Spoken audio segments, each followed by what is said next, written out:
Esse curso a gente procurou aqui conceber analisando as questões mais avançadas do direito civil contemporâneo. Hoje a gente analisa os direitos da personalidade e as repercussões jurisprudenciais dos direitos da personalidade. O curso segue com a análise de outros temas. Vem ainda aqui o professor André Borges, que é mestre pela PUC e professor de sistema LFG, para lecionar sobre boa-fé objetiva e os conceitos parcelares. O professor Mário Delgado, que é doutorando pela USP, também terá sua participação aqui no curso, analisando questões relativas ao condomínio. Mário Delgado, aliás, que participou da elaboração do Código Civil de 2002, porque foi, na época, assessor do deputado Ricardo Fiuza. A gente brinca que ele é o legislador incorporado, né? Porque, afinal de contas, participou efetivamente da elaboração do Código. Na sequência, os senhores também terão uma aula com o professor Simão sobre a emenda do divórcio, que é o tema do momento do direito civil, e as suas polêmicas principais. E, por fim, a sucessão, que também é um tema muito tormentoso na jurisprudência, com o professor Gabriel Tusa, né? Os dois são doutores pela USP, tanto o Simão quanto o Gabriel. O professor Simão, para minha honra, meu coautor e professor da USP. Tá bom? Bom, o tema da aula de hoje, como os senhores já perceberam, é o tema dos direitos da personalidade, um tema que repercute direto na matéria de responsabilidade civil. E por que esse tema repercute? Porque o conceito hoje de danos morais, ele é associado pela doutrina e pela jurisprudência a lesões a direitos da personalidade. Aliás, é o que persiste hoje, tanto na doutrina quanto na jurisprudência nacionais. Os danos morais são conceituados como lesões a direitos da personalidade. Essa escola, inicialmente doutrinária, que conceitua os direitos da personalidade como lesões a direitos da personalidade, que conceitua os danos morais como lesões a direitos da personalidade, é chamada de escola justnaturalista, ou melhor, escola do direito natural. E teve como um dos grandes expoentes no passado o professor Limon de França, né, que fazia essa associação entre dano moral e lesão a direitos da personalidade. Eu até prefiro esse conceito de que o dano moral seria, sem dúvida, lesões a direitos da personalidade, do que uma outra visão de uma corrente chamada de positivista, que afirma hoje que o dano moral é lesão, constitui lesão à dignidade humana. Por que isso, senhores? Porque, vejam, se a gente conceitua o dano moral como lesões a direitos da personalidade, nós abrimos aí a possibilidade de se reconhecer o quê? De se reconhecer que a pessoa jurídica pode sofrer dano moral. E isso, aliás, já foi reconhecido por uma súmula do STJ, que eu destaco para vocês, que é a súmula 227 do STJ. A súmula 227 do STJ, que está destacada aí para vocês, na nossa lousa eletrônica, a súmula 227 do STJ possibilita danos morais da pessoa jurídica.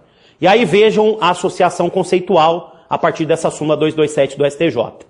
Se nós conceituamos o dano moral como sendo lesões à dignidade humana, nós não possibilitamos a tese segundo a qual a pessoa jurídica pode sofrer dano moral. Porque, afinal de contas, pessoa jurídica não tem dignidade humana. Mas, por outra feita, o próprio Código Civil de 2002 reconhece isso, no seu artigo 52 do Código Civil, está ali reconhecido que a pessoa jurídica detém alguns direitos da personalidade. O artigo 52 do Código Civil prevê que aplica-se às pessoas jurídicas, no que couber, a proteção dos direitos da personalidade. Então, quando esse dispositivo prevê que aplica-se às pessoas jurídicas, no que couber, a proteção dos direitos da personalidade, está reconhecendo que, tendo a pessoa jurídica direitos da personalidade, pode sofrer lesões a direitos da personalidade e, portanto, pode sofrer dano moral. Na prática jurisprudencial, os senhores encontram uma série de situações em que a pessoa jurídica sofre dano moral. A situação principal da jurisprudência é o chamado abalo de crédito, principalmente quando a pessoa jurídica tem o seu nome indevidamente inscrito em cadastro de inadimplentes. Nessa hipótese, cabe dano moral da pessoa jurídica. Não cabe, no Brasil, porque isso os senhores sabem muito bem, a gente ainda vai precisar evoluir muito, não cabem indenizações astronômicas, né? Às vezes as pessoas ficam insatisfeitas com as indenizações que recebem, mas isso é ainda um pouco cultural no Brasil. Existe uma série de fatores, né?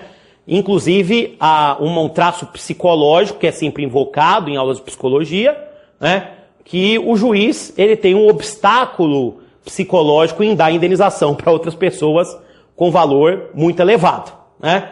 A gente até discute isso em aulas hoje de Psicologia do Direito. No meu curso de doutorado eu fiz até uma matéria com a professora Lídia Reis Almeida Prado da USP.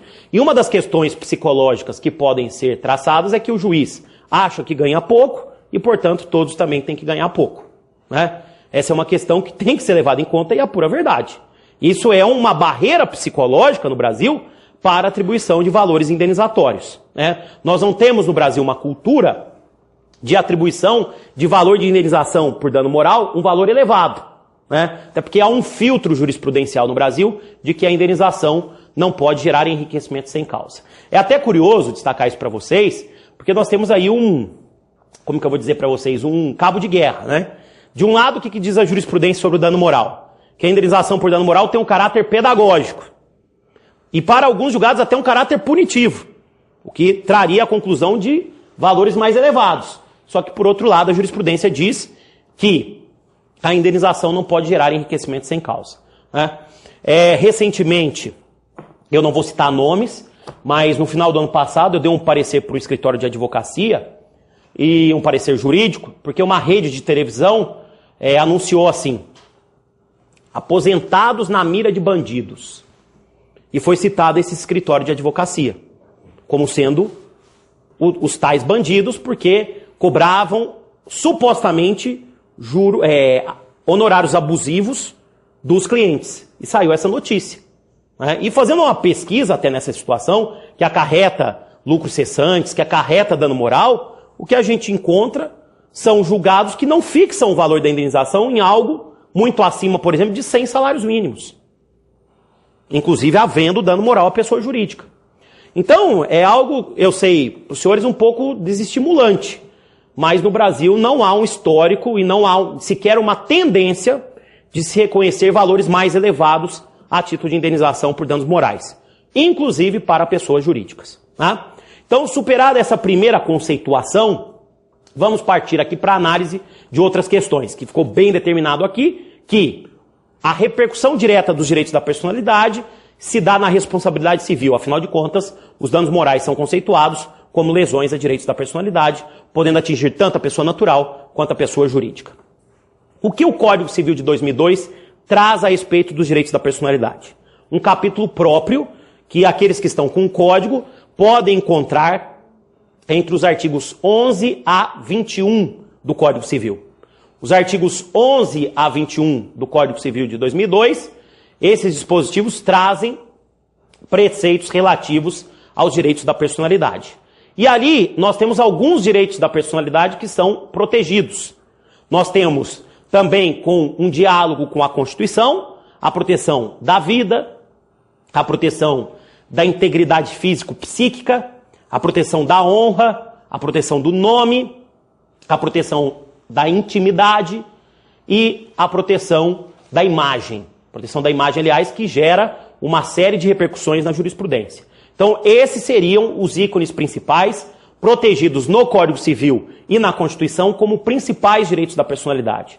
O direito à vida, o direito à integridade físico-psíquica, o direito à honra, o direito ao nome, o direito à imagem e o direito à intimidade. E aí a primeira dúvida que nós temos é: esses direitos da personalidade que eu apontei para vocês, vida, integridade físico-psíquica, honra, nome, imagem, intimidade, são os únicos direitos da personalidade ou existem outros direitos da personalidade? Bom, a resposta é muito simples e já começamos com uma análise filosófica desse Código de 2002, que, aliás, é o ponto principal que diferencia esse Código de 2002 do Código 16. O nosso Código de 2002 adotou um sistema ontognosiológico realeano, ou seja, simplificando para não falar difícil. O Código de 2002 adotou um sistema aberto, principiológico e baseado em cláusulas gerais. Se o Código adotou um modelo aberto filosoficamente, os direitos da personalidade que estão no Código estão em rol exemplificativo. Existem outros direitos da personalidade. Para começar, na perspectiva civil constitucional, nós temos os direitos fundamentais que muitas vezes são direitos da personalidade, né? Nós temos aí um projeto de emenda constitucional para incluir no artigo 6º, que também traz direitos fundamentais e direitos da personalidade, o direito à felicidade. E, aliás, esse direito à felicidade vai abrir uma série de questões que já são discutidas pela jurisprudência. Eu vou citar aqui para vocês um enunciado que foi aprovado na 4ª jornada de Direito Civil do STJ e que é de autoria do professor Tepedino e também do Mário Delgado, que participará aqui do nosso evento, o enunciado 274 do Conselho da Justiça Federal e do STJ, aprovado na 4ª jornada de Direito Civil. 4ª jornada de Direito Civil. Esses enunciados, aliás, senhores, têm função de doutrina e são muito aplicados pela jurisprudência. O enunciado 274 do Conselho da Justiça Federal e do Superior Tribunal de Justiça, de autoria, entre outros, do Mário Delgado e do Gustavo Tepedino, prevêem que os direitos da personalidade estão em rol exemplificativo no Código Civil de 2002. Os direitos da personalidade estão em rol exemplificativo no Código Civil de 2002. Diante da chamada, estão em rol exemplificativo no Código de 2002, diante da chamada cláusula geral de tutela da pessoa humana. Diante da chamada cláusula geral de tutela da pessoa humana. Essa cláusula geral de tutela da pessoa humana, ela é retirada da Constituição Federal, do artigo 1º, inciso 3 da Constituição. Artigo 1º, inciso 3 da Constituição. Que prevê como um dos fundamentos da República Federativa do Brasil a proteção da dignidade da pessoa humana. Então, diante dessa cláusula geral de tutela da pessoa humana, existem outros direitos da personalidade, segundo o enunciado 274 CJF-STJ. Esse enunciado 274, ele também é interessante, porque ele tem uma segunda parte. Primeiro, ele está prevendo que existem outros direitos da personalidade, alguns que estão na Constituição e que não estão no Código Civil. E, aliás, outros que não estão escritos, porque são os direitos da personalidade inatos ao ser humano. Por exemplo, e eu vou analisar um caso aqui com vocês. O direito à opção sexual está previsto no Código Civil como direito da personalidade? Está? Está previsto na Constituição como direito fundamental, expressamente como está na Constituição portuguesa? É direito fundamental o direito à opção sexual? Está? Expressamente não. Mas não há dúvida que, quando a Constituição reconhece um Estado pluralista, fundado na dignidade humana, nós temos aí também o direito à opção sexual. Veja-se, portanto, toda a evolução que nós temos no Brasil de reconhecimento da união afetiva como entidade familiar, que é um caminho que não tem mais volta, né? Eu gosto sempre de utilizar como exemplo o professor Álvaro Vilaça Azevedo, pela posição doutrinária dele, que hoje, revendo o que ele pensava antes, ele entende que a união homoafetiva tem que ser reconhecida como família. Movimento pelo qual, aliás, eu também passei na forma de pensar o direito por influência da doutrina da Maria Berenice Dias, né? Então, essa primeira parte do enunciado é interessante. Agora, o enunciado tem uma segunda parte, também muito interessante, e que eu chamo a atenção dos advogados, incomoda um pouco os advogados. Por quê? Porque a segunda parte do enunciado 274 diz o seguinte, que havendo colisão entre os direitos da personalidade, como nenhum direito pode prevalecer sobre os demais, deve-se adotar a chamada técnica de ponderação. Repetindo, havendo colisão entre os direitos da personalidade, como nenhum pode prevalecer sobre os demais, deve-se adotar a chamada técnica de ponderação. Técnica de ponderação que é um dos principais mecanismos de hermenêutica constitucional, hoje, não só no Brasil, como no mundo. Tanto que existe uma obra muito interessante, que foi traduzida para o português e publicada no Brasil, né, que é a obra do Robert Alexy, que praticamente formatou a fórmula da ponderação. Robert Alexy, Teoria dos Direitos Fundamentais, obra traduzida pelo Virgílio Afonso da Silva, editora Malheiros, que eu recomendo como leitura de final de semana. É um livro muito técnico, mas que traz formas argumentativas para os advogados em geral. E vejam só que situação complicada que nós temos hoje. Depois eu volto aí para a questão da opção sexual. A lei de imprensa no Brasil foi declarada inconstitucional pelo STF. É isso, informativo 544 do Supremo. Os senhores encontram lá os últimos julgamentos de declaração de inconstitucionalidade. E aí vejam, eu acabei até de mencionar para vocês que no final do ano passado eu formulei um parecer jurídico envolvendo imprensa. Quais as leis aplicáveis para lesões a direitos da personalidade por veículos de imprensa? Já que a lei de imprensa não tem mais aplicação. Código Civil, capítulo dos direitos da personalidade e Constituição. Até porque a questão da notícia envolve dois direitos fundamentais em colisão. O direito à imagem e o direito à informação.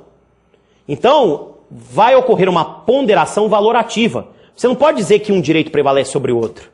Você tem que analisar o caso concreto e verificar naquele caso se a notícia foi abusiva ou não. Se ela foi excessiva ou não. Unindo tudo que eu falei para vocês, eu gostaria de destacar para vocês um julgado do STJ, que vem de Minas Gerais, que é esse aqui. Recurso especial, STJ, RESP 613-374. Repetindo aos senhores, 613-374 de Minas Gerais. RESP 613-374 de Minas Gerais. 613-374 de Minas Gerais.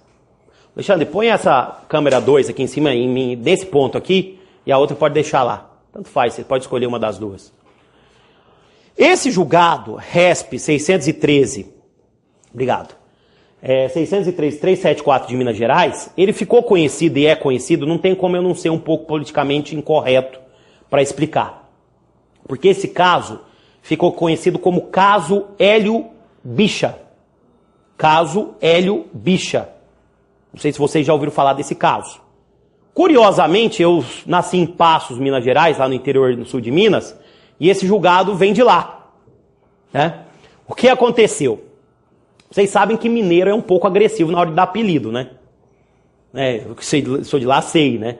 Então o cara foi traído pela mulher, tinha um cara na minha cidade que foi traído pela mulher, que o apelido dele era não sei o que, Tchãozinho, vou inventar Tchãozinho Corninho. Né? Quer dizer, os apelidos são agressivos, né? E tinha lá um sujeito que ele era homossexual, aliás, ele está vivo, é homossexual, e o apelido dele é Hélio Bicha. Esse é o apelido dele na cidade.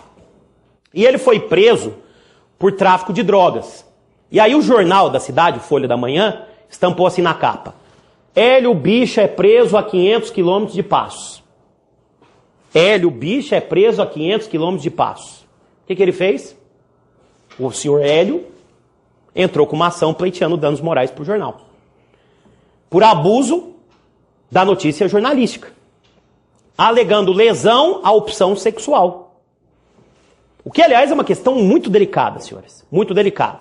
Né? Essa questão da opção sexual, até você fazer brincadeira com esse tipo de coisa, nós vemos a era do politicamente incorreto, é politicamente incorreto. Né? Então, o que aconteceu? Ele entrou com uma ação e o juiz de primeira instância entendeu o seguinte, que não caberia indenização por danos morais, porque haveria ali a aplicação da exceção da verdade. A exceção da verdade era matéria de defesa na lei de imprensa. Só que hoje houve uma mudança a respeito dessa questão da exceção da verdade. Só para uma pergunta filosófica e jurídica a vocês.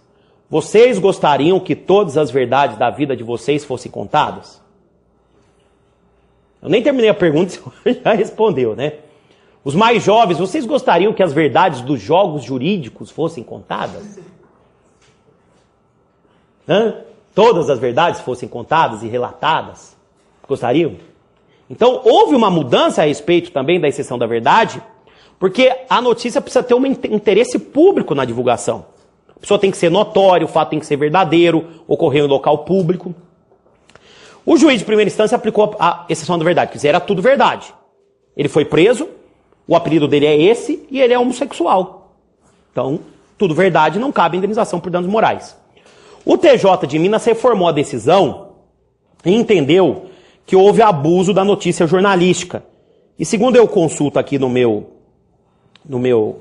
smartphone, vou falar a marca, né? Fixou uma indenização em R$ 16.200 reais, segunda instância. E aí o processo foi parar no STJ.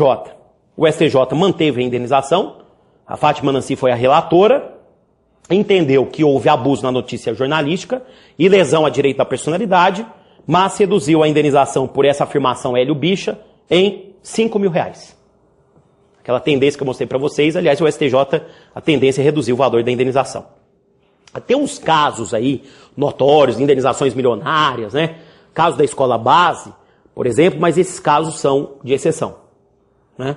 Na verdade, quando você advoga, e eu atuei por muito tempo em contencioso, né? Praticamente 10 anos eu atuei em contencioso, hoje estou afastado do contencioso do dia a dia. Eu atuava mesmo em contencioso, tocava contencioso, de fazer prazo toda sexta, segunda e terça, né? Que são os prazos de 5 dias, né? É muito mais cômodo você advogar para o réu do que para o autor. Eu já tive experiência dos dois lados, mas eu tive uma experiência advogando para os autores, no caso de falecimento, envolvendo acidente de trabalho, que eu acabei recebendo, os autores receberam a indenização e eu recebi meus honorários. Só que 12 anos depois, né? Que é exatamente o tempo que eu tenho de formado, né? 12 anos depois. E perguntar para os clientes se eles ficaram satisfeitos com a indenização por danos morais, e o processo correu em Minas, que é um tribunal mais rápido e mais generoso no pagamento da indenização do que o nosso aqui de São Paulo, né? E só para os senhores terem uma ideia, morreu um chefe familiar, deixou 3 filhos deficientes físicos e mentais.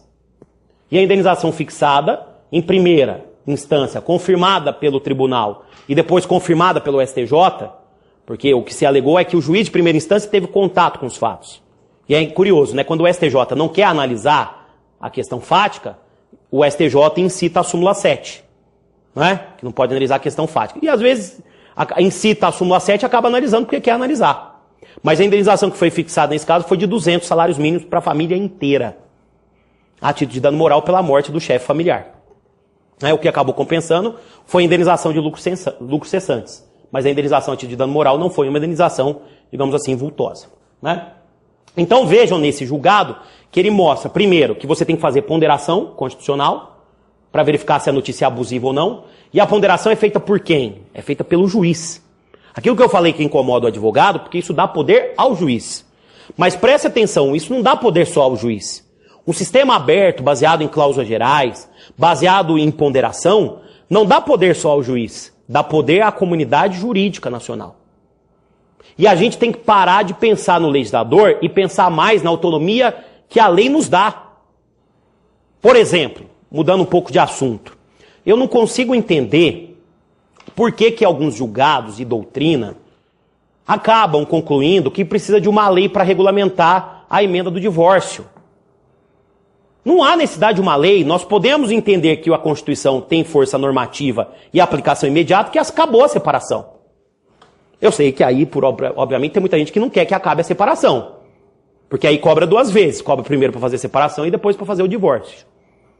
Mas o que os senhores precisam pensar é que a emenda do divórcio amplia a atuação do advogado da área de direito de família, que vai poder atuar em outros ramos, como, por exemplo, responsabilidade civil que decorre do casamento.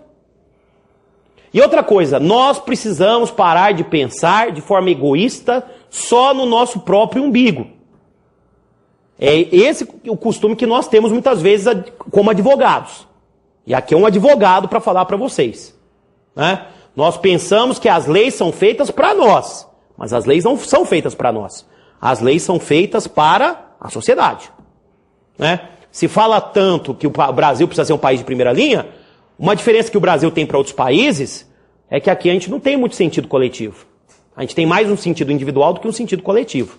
Então, voltando, o que é interessante nesse sistema de ponderação, de cláusulas gerais, de caso a caso, é que o poder não é só do juiz. O poder é nosso. Juiz cria tese? Juiz cria tese? Quem cria a tese? Quem cria a tese para o caso concreto? O advogado, o procurador, o doutrinador, o promotor. O juiz adota ou não adota. Então, senhores, fica essa mensagem de que esse sistema de ponderação, esse sistema aberto que está no Código Civil, o sistema que está no anteprojeto de novo CPC, que adota mais ou menos o modelo que está no Código Civil. O Código Civil de 2002 melhorou ou piorou o direito privado brasileiro? Piorou, a senhora acha? Alguém acha que piorou? Alguém acha que piorou? Não, se alguém achar que piorou, eu respeito a opinião. Eu lembro uma vez, eu fiz essa pergunta em escola de magistratura, lá no Rio Grande do Norte. Era um curso para 120 juízes, 118 responderam que melhorou e 2 responderam que piorou. Mas não melhorou? No geral melhorou, evidentemente. Embora tenha alguns pontos...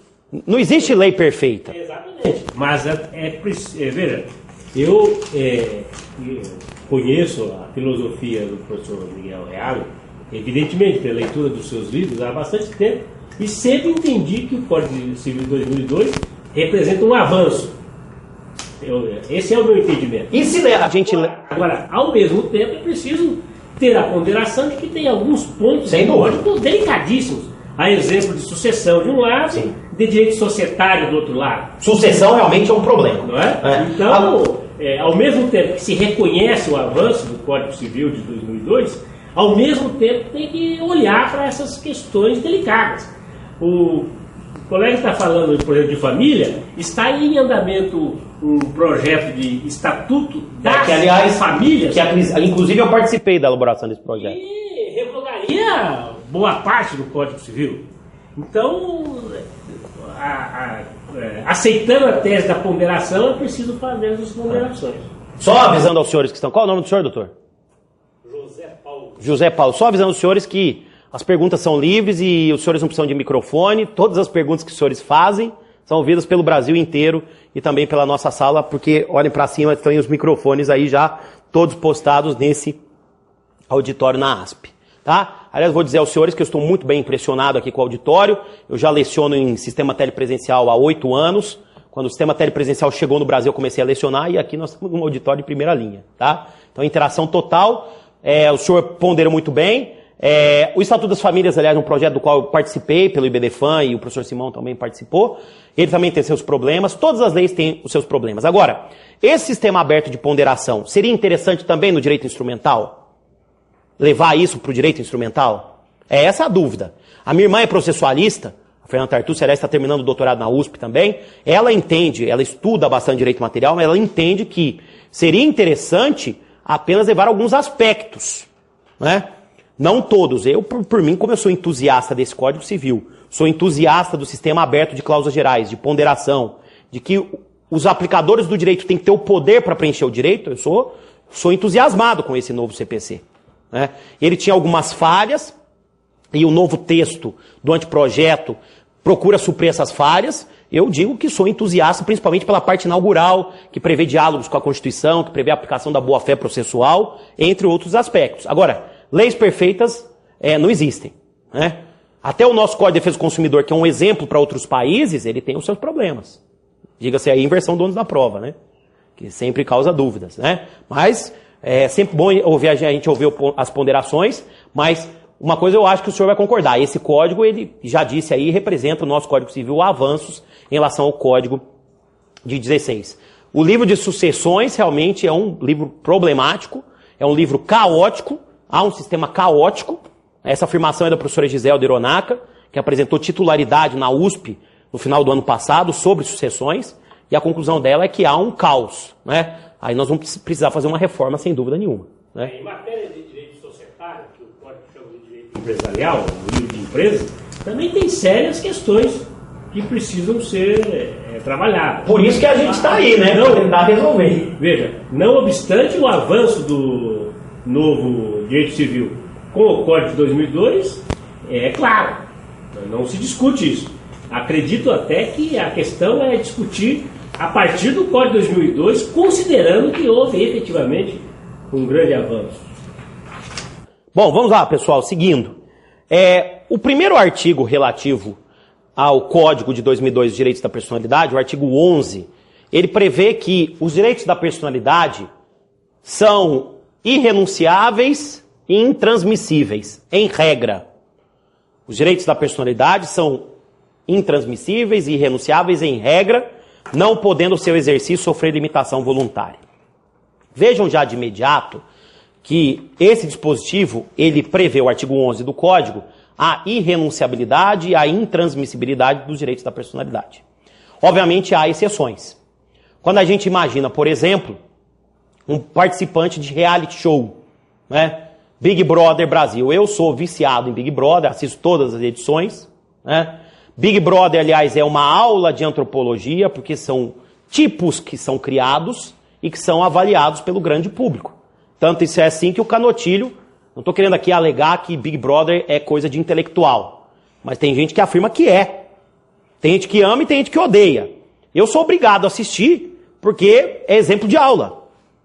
Todo o programa Big Brother, nós temos exemplo de aula.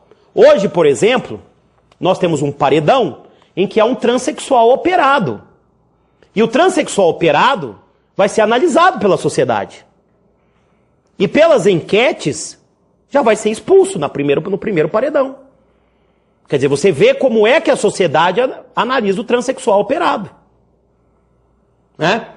Aliás, é uma questão também de análise crítica. O último Big Brother, o 10, houve lá um conflito envolvendo heterossexuais e homossexuais. O orgulho homossexual e o chamado orgulho heterossexual. E quem ganhou foi o suposto defensor do orgulho heterossexual. Canotilho tem um livro sobre Big Brother. Chama Reality Shows e Direitos Fundamentais. O Big Brother é um celeiro de debate sobre direitos da personalidade. Como a própria concepção do programa. A concepção do programa viola direitos da personalidade, porque afinal de contas você não pode renunciar à sua intimidade. Eu gosto de uma simbologia que é mais ou menos a seguinte, que você retira desse artigo 11. Imagina aí que os direitos da personalidade, deixa eu ver se eu consigo colocar o círculo aqui, que os direitos da personalidade, não consegui, desculpa. Vou imaginar, portanto, que os direitos da personalidade seriam esse círculo aqui. Então esse círculo, gera a simbologia dos direitos da personalidade. Só que existe uma fatia desse círculo. Imagina que esse círculo que está aqui na tua tela é como se fosse um bolo que você está olhando de cima, tá? O mineiro já pensa no queijo, né? Que você está olhando assim da mesa, né? Existe uma fatia desse bolo que é destacável, que é justamente a fatia relacionada à exploração patrimonial ou a aspectos patrimoniais. Então, na verdade, quando se fala de reality show, em regra a gente precisa verificar se a gente está nessa fatia que é destacável ou nessa parte que é irrenunciável. Porque essa fatia aqui, essa fatia que eu destaquei para vocês, ela é transmissível e irrenunciável. Essa parte de baixo, né? Essa parte que eu destaquei, ela é transmissível e irrenunciável. O que predomina na doutrina é que o programa em si, ele está na fatia que eu destaquei para vocês. Desde que no reality show não existe uma situação degradante. Como em muitos programas se vê. Colocar a pessoa dentro de quarto branco, colocar a pessoa dentro de jaula, e aí a pessoa tem lá um petit e começa a cantar música We Are The World, tudo errado, né? Então, o programa em si não representa lesão a direitos da personalidade. Agora, analisando na prática. Quando o participante entra no reality show, ele assina um contrato em que ele renuncia à indenização por danos morais, em decorrência da edição de imagens. Esse contrato é válido ou é nulo? Nulo. Qualquer renúncia à indenização por danos morais significa renúncia ao direito como um todo. Então, a renúncia é nula. E aí você pega o exemplo também de uso de imagem de atleta profissional. Vou imaginar aí os dois Ronaldos que estão de volta no Brasil, Ronaldo Fenômeno e Ronaldinho Gaúcho. Eles têm contratos milionários com os clubes. Os contratos que eles têm de trabalho pelo jogo são contratos minúsculos, perto dos contratos de uso de imagem, né? Do ponto de vista de valor. Obviamente o contrato que tem como objeto trabalho é o contrato principal, porque como o jogador vai associar a imagem ao clube se ele joga por outro time, né? Não é a questão do valor que vai mostrar qual é o contrato principal e qual é o contrato acessório. Agora, vejam, o Ronaldo Fenômeno, ele tem um contrato com a empresa de material esportivo que os senhores sabem, que prevê uso vitalício de imagem. Até ele morrer, a empresa pode explorar a imagem dele. E aí vem a dúvida, em qual parte entra esse contrato de uso permanente de imagem? Entra na parte que eu destaquei, aqui embaixo, ou na parte de cima? Porque a parte que eu destaquei embaixo ela é renunciável e transmissível. A parte de cima é irrenunciável e intransmissível. Me parece que entra na parte de cima, e por isso no Brasil o contrato seria nulo. Há hoje uma associação direta entre proteção de direitos da personalidade e função social do contrato. Um dos aspectos da função social do contrato é a proteção da dignidade humana no contrato. Isso é amplamente mencionado pela doutrina. Foi aprovado um enunciado na primeira jornada de direito civil, que é o enunciado 23 CJF-STJ, o enunciado 23 CJF-STJ estabelece uma relação entre função social do contrato e direitos da personalidade. Quer dizer, o contrato não pode gerar lesão a direitos da personalidade. Na doutrina, se o contrato gerar lesão a direitos da personalidade, ele viola a função social e, portanto, a cláusula é nula. Na doutrina, essa associação é feita, por exemplo, pelo professor Antônio Junqueira de Azevedo em atualização Orlando Gomes. Quando ele analisa a função social do contrato, ele faz essa associação.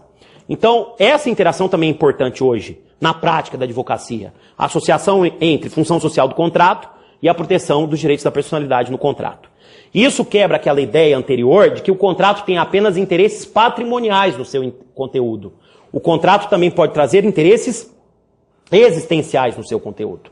Então, aquela visão clássica do contrato, que aliás está no Código Italiano, no artigo 1321, de conteúdo patrimonial, essa visão está superada, porque o contrato também pode trazer valores existenciais. Até para os senhores perceberem isso, como o contrato pode trazer direitos existenciais, a jurisprudência entendia de forma reiterada que mero descumprimento de contrato por si só não gera dano moral, não gera lesão a direitos da personalidade.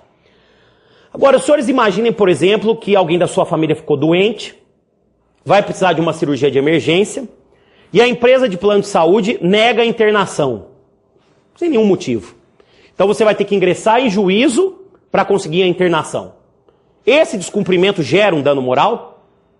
Se diz a jurisprudência, sim, e segundo a jurisprudência, dano moral presumido. Por quê? Porque o contrato de plano de saúde, num primeiro momento, não lida com patrimônio. Lida com o quê? Com a vida e com a integridade físico-psíquica, que são valores de personalidade. Então, quer dizer, isso representa uma mudança muito importante na jurisprudência, aquela visão clássica de que o contrato teria apenas interesses patrimoniais. É um professor que tem lecionado aqui nos cursos que eu coordeno, o professor Paulo Doron, que está terminando o doutorado dele na USP, a tese de doutorado dele é sobre contrato necessário. Que, aliás, é uma outra revolução que vem por aí, como exemplo da função social do contrato. Você pode obrigar uma parte a celebrar contrato com você? Não, em nenhuma hipótese. E o artigo 464 do Código Civil? E o artigo 466B do CPC, que obriga o outro contratante a celebrar? E o 84 do CDC? Ou um outro exemplo, o idoso paga o contrato por 30 anos, contrato de plano de saúde. Como ele completou uma idade e vai gerar o chamado desequilíbrio atuarial, a empresa mandou uma carta para ele dizendo que ele está expulso do plano, sem nenhum motivo. Ele pode entrar com uma ação e obrigar a empresa a manter o contrato com ele? Está sim julgado dizendo que sim. Porque é um contrato cativo de longa duração que envolve valores existenciais. Então, esse é um embaralho que o novo direito civil fez. Misturou os direitos patrimoniais e pessoais na mesma mão. O contrato que tinha uma visão essencialmente patrimonialista não tem mais, diante dessa interação com os direitos da personalidade. Muito bem, senhores. O artigo 12 do Código Civil é o artigo que traz a chamada tutela da personalidade. O artigo 12 do Código Civil traz a tutela da personalidade, prevendo ali dois princípios. o princípio da prevenção,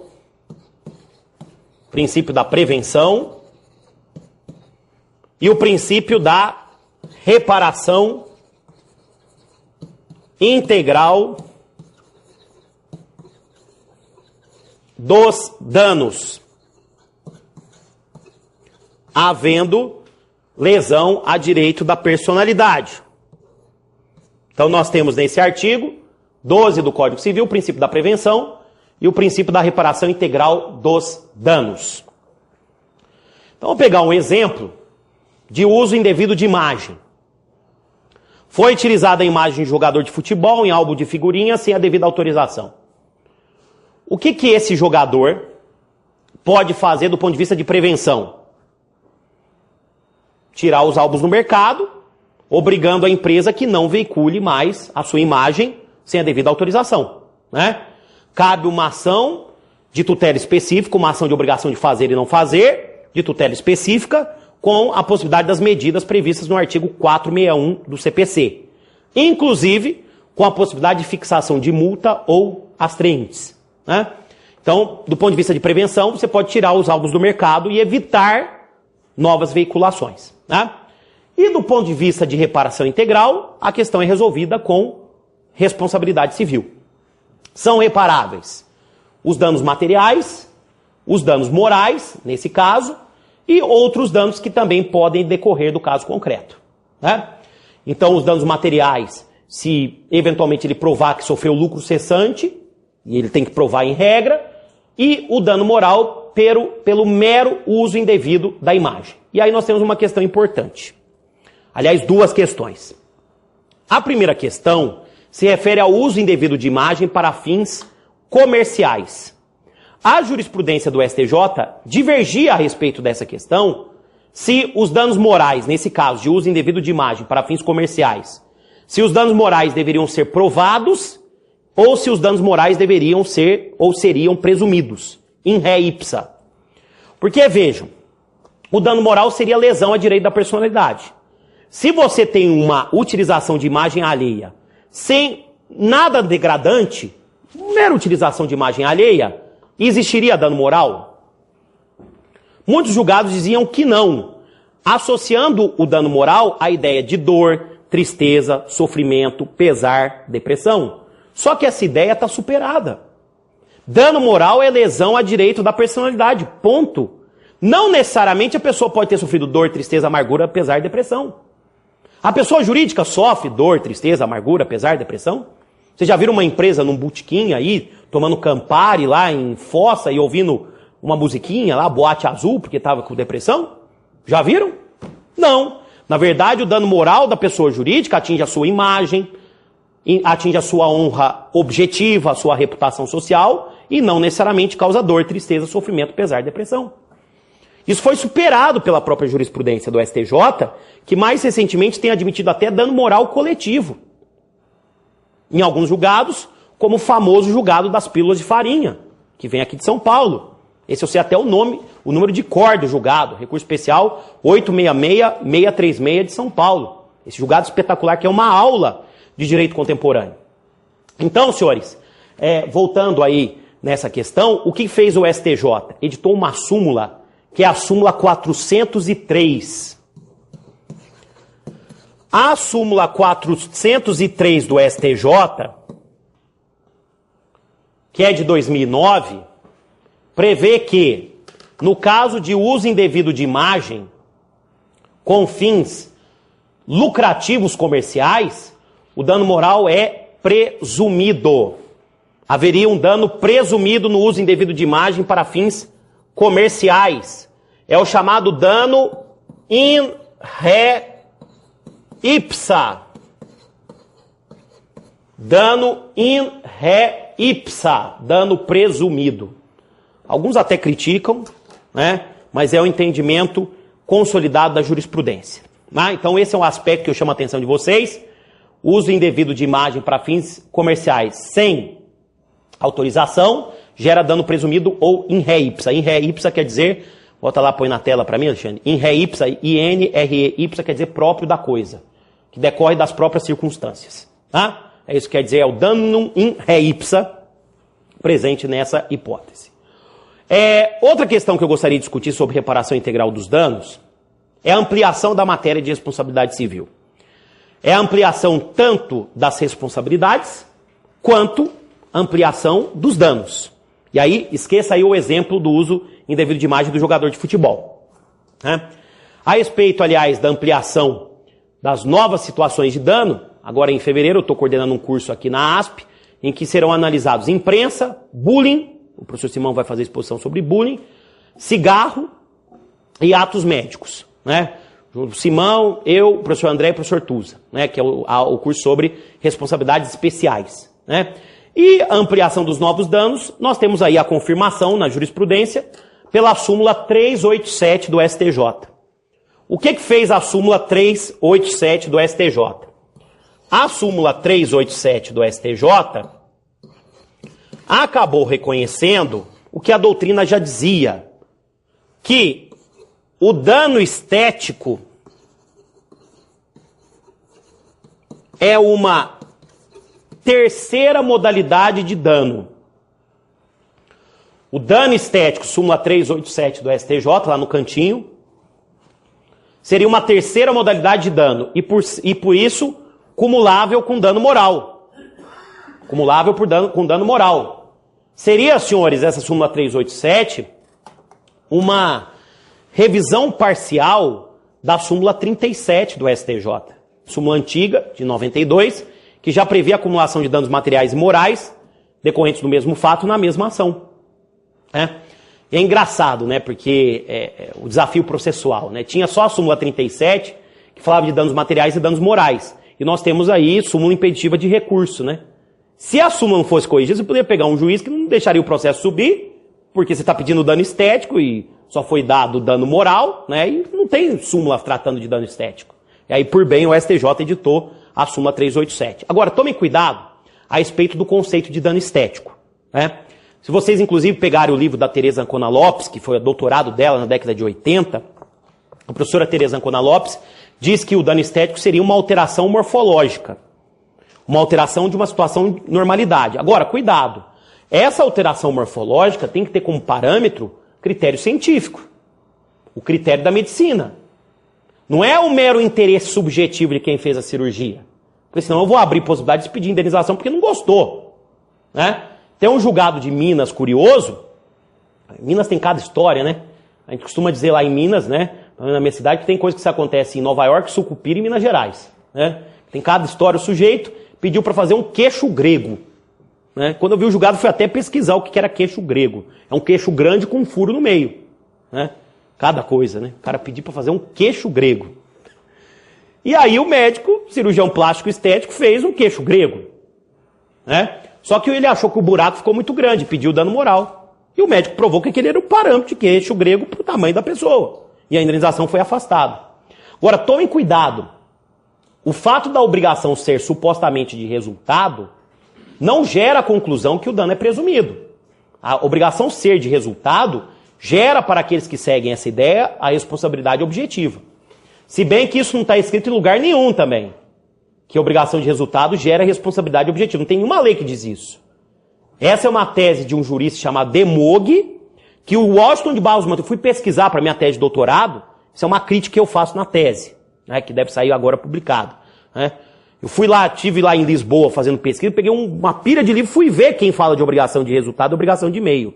Muitos juristas nem tocam nessa diferenciação. Então é uma tese do Demogue que o Washington de Barros Monteiro trouxe para o Brasil e acabou pegando aqui. Mas não tem nenhuma lei que diz que a obrigação de resultado gera responsabilidade objetiva. Então começou a ser dito, repetido, vocês sabem, Mentira dita muitas vezes, vira verdade. Foi o que acabou acontecendo aí. Essa história de que a obrigação do médico, quando é de meio, responsabilidade subjetiva. Quando é de resultado, responsabilidade objetiva. Isso não está escrito em lugar nenhum. Há, inclusive, um artigo da professora Gisele Deronac no meu site que ela critica essa divisão. E vai sair agora publicado um livro na coleção Limões de França, do Pablo Renteria, lá do Rio de Janeiro, um mestrado defendido na UERJ sobre orientação do Tepedino, que ele faz uma crítica desse dueto obrigação de meio e obrigação de resultado. Então tomem cuidado, essa ideia de que a obrigação de resultado está presente na atividade do médico, cirurgião plástico estético, além de ser altamente criticável, tem esse problema de não gerar um dano presumido. Tá?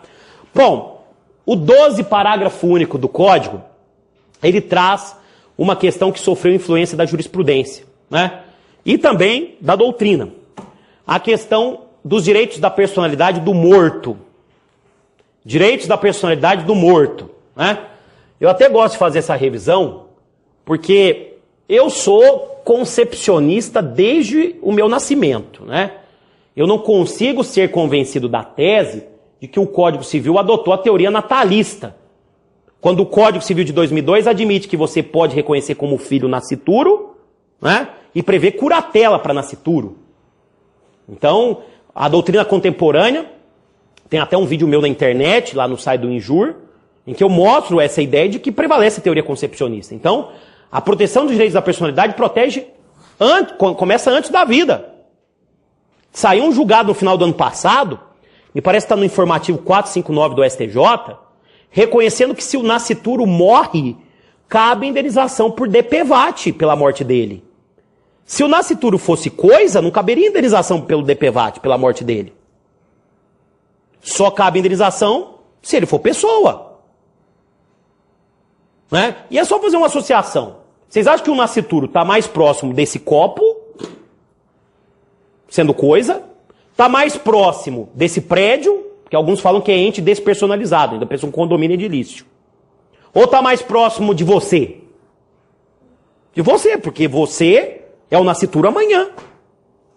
Então não consigo ser convencido, e me incomoda quando eu pego alguns manuais, inclusive de colegas jovens contemporâneos, afirmando que o Código adotou teoria natalista. Na verdade, o Código ficou em cima do muro. Porque o artigo 2º fala assim: a personalidade começa do nascimento com vida, mas a lei põe a salvo desde a concepção o direito do nascituro. Então fala em nascimento e fala em concepção. Né? E eu também sou filiado à corrente de que os direitos da personalidade, aliás, nem precisa ser filiado porque isso está expresso no Código. Os direitos da personalidade continuam depois da morte. A pessoa vai o corpo, mas fica a personalidade. Eu comecei, aliás, se o primeiro doutrinador que eu citei em memória, Rubens de Monte França. Né? Citei em memória. Então vejam, senhores, que o 12 do Código Civil reconhece direitos da personalidade do morto. Senhores, para mim foi um prazer, eu fiquei muito feliz de lecionar aqui com toda essa tecnologia. Essa é a aula do futuro e do presente, hein? Assim, nesse jeito, não tem como não aprender, né? Caramba. Não posso substituir o André quinta, não? Não, né? Então tá bom. Quinta-feira o André segue aí com boa fé objetiva. Tchau, pessoal. Obrigado. A gente se vê.